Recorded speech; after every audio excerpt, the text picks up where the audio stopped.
AC pass করে তোমরা varsity বা বিভিন্ন জায়গায় পড়াশোনা করতে চাও তাদের জন্য কিছু পরামর্শ। তো অনেকেই আসলে পড়াশোনার এই ধারাগুলো সম্পর্কে জানে না, এই কারণে আজকের কিছু কথা বলবো। এবং সেই সাথে আগামীকালকে আমরা একটা সেমিনার আয়োজন করছি, আশা করি সেখানেও কিছু কথা হবে। তো মূলত যারা পলিটেকনিক, প্যারামেডিক্যাল, ম্যাথস, মেডিন এ সম্পর্কে জানো না এবং না জানার কারণে তারা এই লাইনে পড়াশোনা করবা কিনা এটা নিয়ে চিন্তা করতে পারো, তাদের জন্য আমাদের এই সেমিনারের আয়োজন।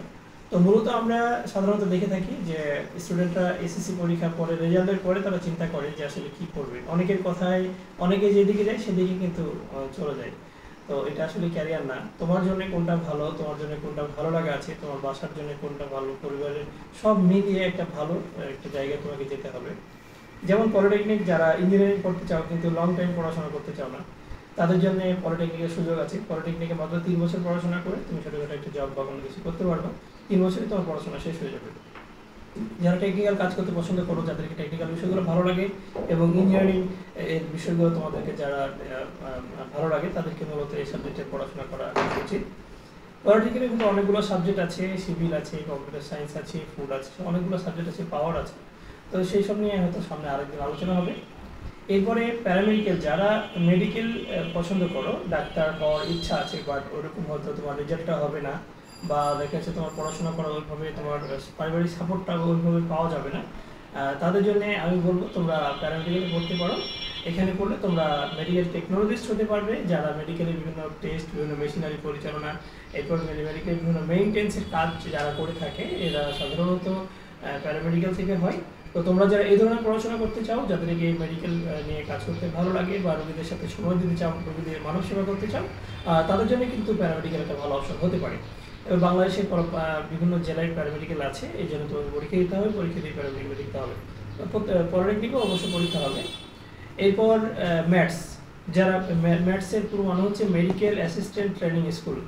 এখন ম্যাথসটা কি? ম্যাথসটা মূলত হচ্ছে যারা ডাক্তার, জুনিয়র ডাক্তার বলা যায়, যারা নামের সাথে ডাক্তার শব্দটা ব্যবহার করতে পারে। বাংলাদেশের ম্যাথসের সংখ্যা খুবই কম এবং আমাদের রাজশাহী জেলাতেও কিন্তু, রাজশাহীতেও কিন্তু এই ম্যাথসের পড়াশোনা নাই। তো বুঝতে পারছো কত কম্পিটিশনফুল হবে এই প্রতিযোগিতা। এই জন্য তোমাদেরকে আগে থেকে পড়াশোনা করতে হবে, প্রস্তুতি নিতে হবে, কোন ধরনের প্রশ্নগুলো আসে, কোন ধরনের প্রশ্নগুলো বেশি আসে, কোন ধরনের পড়াশোনা তোমাকে করতে হবে, এটা জানতে হবে। সেই সাথে রেজাল্টটা কী পরিমাণ লাগে এটা যদি তোমার জানা থাকে, তোমার রেজাল্টগুলো কিন্তু তুমি ওইখানে যে তুমি পরীক্ষা দিতে পারো এবং পরীক্ষা দিলে ভালো করে তুমি অবশ্যই চান্স পাবা। এই হচ্ছে ম্যাথস। ম্যাথসের মূলত যারা ডাক্তার হবে তাদের জন্য ম্যাথসের প্যারামেডিক্যালের উপরে এটা ম্যাথসে বলা হয়। প্যারামেডিক্যালের ক্ষেত্রে আরও ভালো পড়াশোনা যারা হয়তো এসএসসিতে এ প্লাস থাকবে, তারা কিন্তু চাইলে ম্যাথসে ভর্তি হতে পারো। এবং এটা কম্পিটিশন ফুল, এবং এখানে সবচেয়ে কাছের যেটা ম্যাথস আমাদের চাঁপাইনবাবগঞ্জ থেকে, ওইটা হচ্ছে কুষ্টিয়ায় অবস্থিত। তো কুষ্টিয়া ম্যাথসে বা সিরাজগঞ্জ ম্যাথসে তোমরা চান্স পাবো। রাজশাহী বিভাগের একমাত্র সিরাজগঞ্জ ম্যাথসে কিন্তু ম্যাথসে সরকারি ম্যাথসে পড়াশোনা করা যায়। এরপরে হচ্ছে মেরিন, যারা সাগরকে নিয়ে চিন্তা ভাবনা করতে চায়, বিশেষ করে ছেলেরা যারা দিগন্ত বিস্তৃত সাগরে চলাচল করতে চাও, যাদের স্বপ্ন এরকম কিছু করা, সাগরের জাহাজে, বড় বড় জাহাজকে পরিচালনা করা, মেইনটেন্সে ভূমিকা পালন করা, তাদের জন্য কিন্তু মেরিনে তারা পড়াশোনা করতে পারে। এখানেও কিন্তু পরীক্ষা দেওয়া লাগবে এবং নির্ধারিতভাবে সায়েন্স থেকে পড়তে হবে এবং তাদেরকে নির্ধারিত কিছু সাবজেক্টে পড়াশোনা করে পরীক্ষা দিতে হবে। পরীক্ষা দিলে ভালো করে তুমি অবশ্যই তুমি মেরিনে চান্স পাবা। এরপরে যারা লং টাইম পড়াশোনা করতে চাও, এইচএসসি পড়ে তারপর হচ্ছে অনার্সে ভর্তি হয়ে ভার্সিটি বা যে কোনো জায়গায় চান্স পেয়ে এরপর ওখান থেকে পড়াশোনা করে মাস্টার্স করে লং টাইম পড়াশোনা করতে চাও, তাদের ডিসিশনটা কিন্তু খুব ভালো হওয়া দরকার। কারণ তুমি যদি আর্টসের স্টুডেন্ট হতে চাও, তাহলে এখন থেকে আর্টসে পড়াশোনা করো। তুমি যদি ইংলিশে পড়াশোনা করতে চাও, বাংলায় পড়াশোনা করতে হবে, যেগুলো চাহিদা সবচেয়ে বেশি, এগুলো পড়লে তোমার আর্টস পড়াই ভালো। সায়েন্স পড়ে তোমাকে ইংলিশে তুমি চান্স পাবো না, কারণ ভার্সিটিতে যদি চান্স পেতে চাও তাহলে এটা বেশিরভাগ স্টুডেন্ট কিন্তু আর্টস থেকে নেওয়া হয়।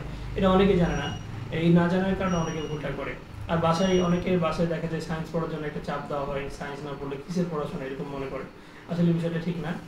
আর্টসেও ভালো পড়াশোনা করা যায়, ভালো জায়গায় যাওয়া যায়, কমার্সেও করা যায়। সবচেয়ে গুরুত্বপূর্ণ হচ্ছে রেজাল্টটা ভালো হতে হবে। তোমার যেখানে তুমি পড়াশোনা করো না কেন, রেজাল্টটা ভালো হতে হবে। তো কার জন্য সায়েন্স ভালো, কার জন্য আর্টস ভালো, কার জন্য কমার্স ভালো, এই সমস্ত বিষয়ে আমরা ধীরে ধীরে আলোচনা করব। আমরা অনেক কিছুই জানবো। আগামীকালকে একটা সেমিনার থাকছে তোমাদের ফুলপুর স্কুলের জন্য।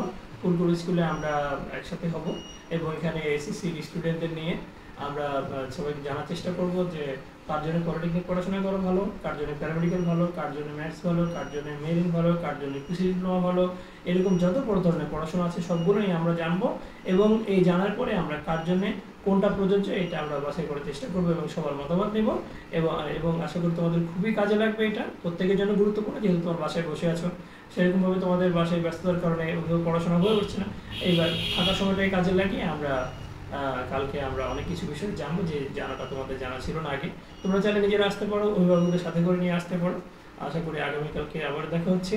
আর আমরা অনলাইনে তোমাদের আগ্রহ থাকলে আমরা অনলাইনে আরও বিস্তারিত বিবরণীগুলো দিব। আশা করি সে পর্যন্ত সবাই ভালো থাকবে। আল্লাহ হাফেজ। আসসালামু আলাইকুম।